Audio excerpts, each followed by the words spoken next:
Bismillahirrahmanirrahim. Assalamualaikum warahmatullahi wabarakatuh. Alhamdulillahirrabbilalamin.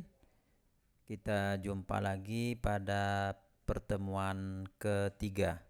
Minggu kemarin kita sudah berbicara panjang lebar mengenai sejarah komputer ya.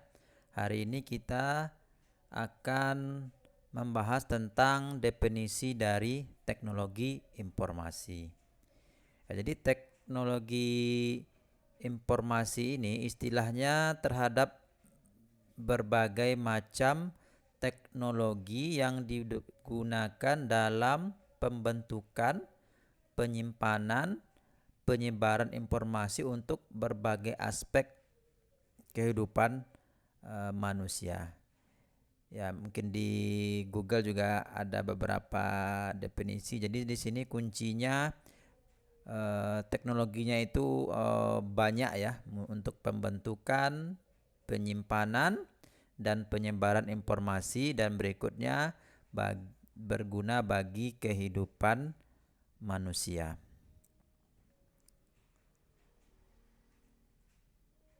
Ya, mengapa teknologi informasi ini ada? Yang pertama karena tuntutan zaman. Berikutnya kompleksitas tugas manajemen. Dan juga pengaruh globalisasi. Berikutnya perlunya respon time yang cepat ya. Dan juga tekanan persaingan bisnis, dan yang terakhir untuk memperluas jaringan baru. Jadi ini mengapa teknologi informasi itu diperlukan. Keuntungan dari menggunakan teknologi informasi ini yang pertama adalah kecepatan ya. Jadi dengan menggunakan teknologi komputer kita dapat mengolah data dalam hitungan yang cepat, dalam detik. Konsisten ya, hasil pengolahan tidak berubah-ubah ya, karena kita simpan ya, dan nanti bisa kita buka kembali. Berikutnya ketepatan atau presisi. Jadi komputer dapat mendeteksi perbedaan yang sangat kecil dan dapat menghitung perhitungan yang sulit. Jadi kalau sebelumnya belum ada komputer ya mungkin susah dihitung, tapi dengan berkembangnya teknologi komputer ya hal-hal yang dulu mustahil dihitung sekarang bisa dihitung. Yang terakhir adalah kehandalan atau reliability yang dihasilkan dapat lebih dipercaya dibanding manusia ya. Jadi kalau manusia mungkin bohong ya, tapi kalau komputer enggak. Komputer enggak bisa berbohong. Berikutnya peranan TI dalam organisasi ada 4 ya, di sini hanya 3 yang ditunjukkan dulu. Yang pertama itu adalah efisiensi, artinya menggantikan peran manusia dengan teknologi informasi sehingga memudahkan pekerjaan dan mempercepat pekerjaan. Yang kedua efektivitas. Sistem informasi ini digunakan oleh pimpinan untuk mengambil keputusan yang lebih efektif berdasarkan informasi yang akurat, tepat waktu, relevan, mudah, murah, dan handal. Yang ketiga artinya digunakan untuk meningkatkan daya saing organisasi di dalam era persaingan yang semakin ketat ini. Yang terakhir peranannya adalah untuk komunikasi, di mana memudahkan komunikasi dan mempercepat pengambilan suatu keputusan ya. Ya contohnya dengan menggunakan email atau telekonferensi. Sistem informasi ya. Hubungannya sama-sama bergerak di bidang informasi, dan teknologi informasi merupakan bagian dari sistem informasi. Jadi sistem informasi ini lebih luas dari teknologi informasi. Karena sistem informasi dapat tersusun oleh beberapa teknologi informasi. Sehingga apabila teknologi informasi mengalami kerusakan, maka mempengaruhi sistem informasi, atau sistem informasi juga akan mengalami gangguan. Dampak dari penggunaan teknologi informasi ada dua dampak. Ada dampak positif ya. Ini yang pertama, dan yang kedua ada dampak negatif.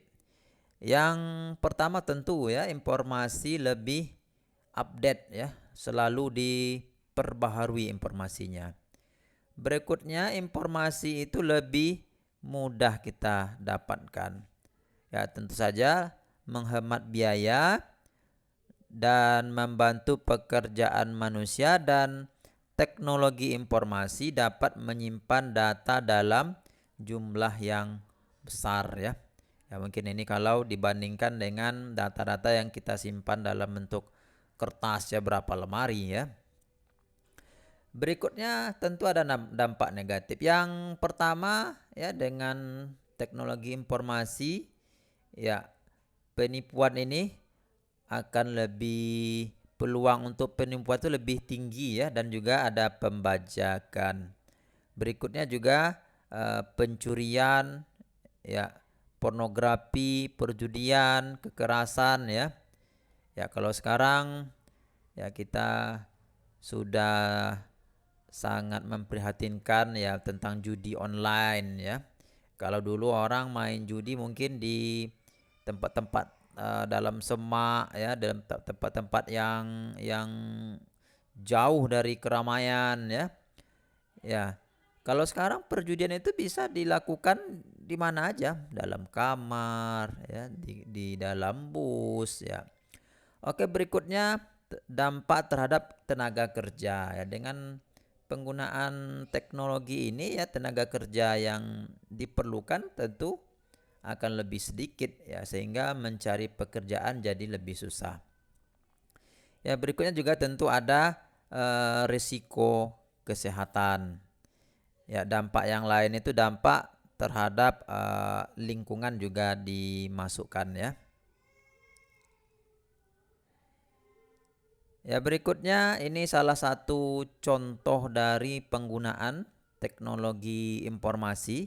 Ya, ini nanti akan berhubungan dengan tugas yang akan dibuat berkelompok ya. Jadi kalau dulu surat atau mail ya, ya itu orang menggunakan perangko ya, pakai kertas, pakai amplop ya. Berikutnya kita pergi ke kantor pos ya, diisi datanya ya, dan kita tunggu jawaban dari surat kita ya. Tapi dengan menggunakan email ya, sekarang itu nggak perlu lagi ya. Jadi kita udah tahu ini salah satu screenshot dari email ya. Jadi kita kirim mungkin dalam hitungan detik ya, nanti sudah langsung ada jawabannya ya. Berikutnya ya, di samping sisi positifnya ya, tentu orang untuk mengirimkan surat ke pos itu ya jadi menurun ya. Jadi nanti hubungannya kepada tenaga kerja, pos merugi, nanti banyak orang yang di PHK ya. Berikutnya contoh penggunaan teknologi informasi. Ya mungkin kita di sini tidak begitu, kalau Bapak lah terutama ya, tidak begitu familiar dengan Netflix ya.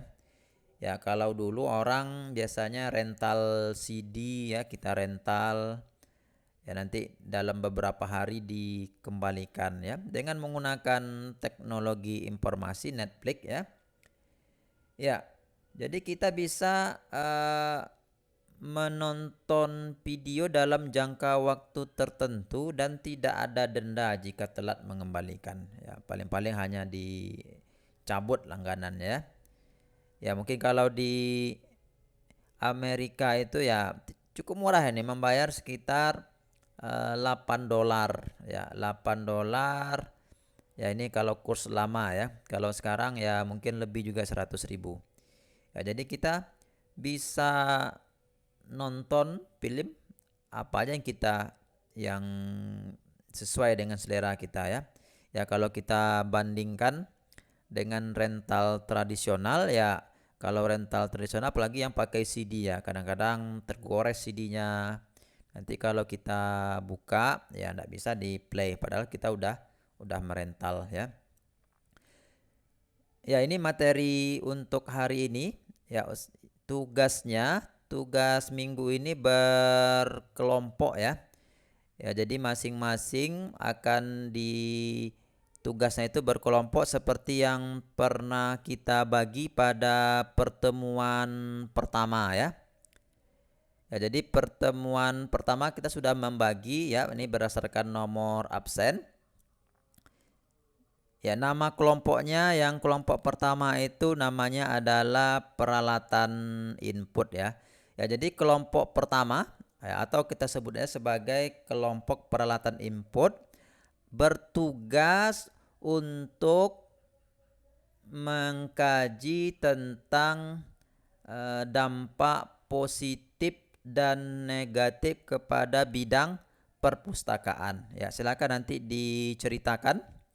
Ya, apa dampak positif dan negatif dari penggunaan teknologi informasi pada bidang perpustakaan ya.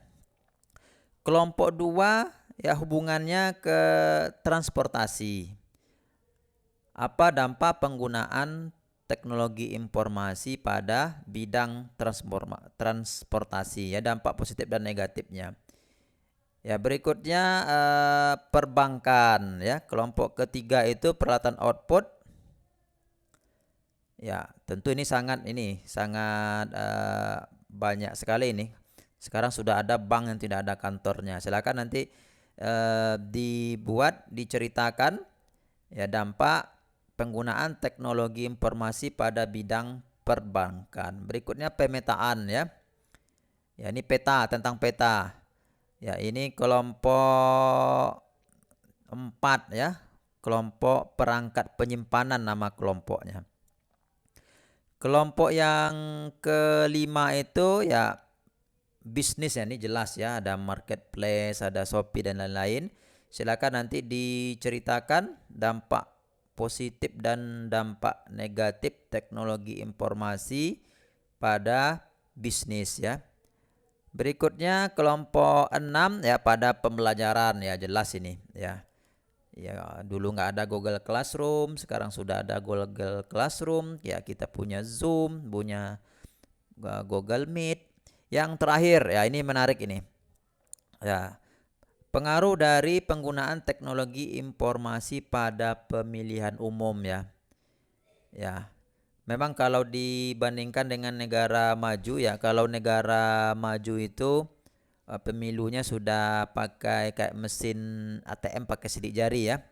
Ya, tapi walaupun tidak seperti di luar negeri, kita juga ada dampaknya. Silakan nanti dieksplor apa dampak positif dan negatif dari penggunaan teknologi informasi pada pemilihan umum. Tugasnya Bapak maunya tugasnya ini ditulis tangan ya. Silakan siapkan kertas HPS ya. Nanti di kopnya itu dibuat 6 kelompok peralatan input contohnya. Ya, nanti dibuat nama anggotanya ya, nomor 1 silakan buat namanya. Dan Bapak minta ya, walaupun ini tidak dinilai bagus atau jeleknya ya, nama nomor 1 di bawah nama atau mungkin di samping kanan nama itu dibuat gambar atau ilustrasi dari mouse ya. Ya. Ini untuk memantapkan lagi pengetahuan tentang peralatan input ya. Nama yang kedua ya boleh dibantu mungkin kawan yang pandai menggambar ya, buat ilustrasi gambar keyboard ya. Anggota yang ketiga buat gambar kamera, dan berikutnya anggota keempat gambar scanner ya.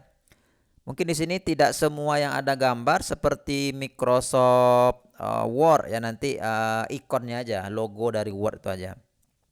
Ya, kalau Android ya apa logonya ya. Kalau Google jelas huruf G aja ya. Kalau Zoom apa logonya. Ya, jadi kertasnya jangan gunakan kertas bergaris, Bapak maunya kertasnya kertas HPS putih. Jadi di halaman pertamanya itu hanya berisi nama kelompoknya ya dan nama-nama anggota dengan gambar. Di halaman sebelahnya baru dibuat rincian tentang tugas tadi. Ya, kalau ada yang ragu silakan di WA Bapak. Terima kasih. Assalamualaikum warahmatullahi wabarakatuh.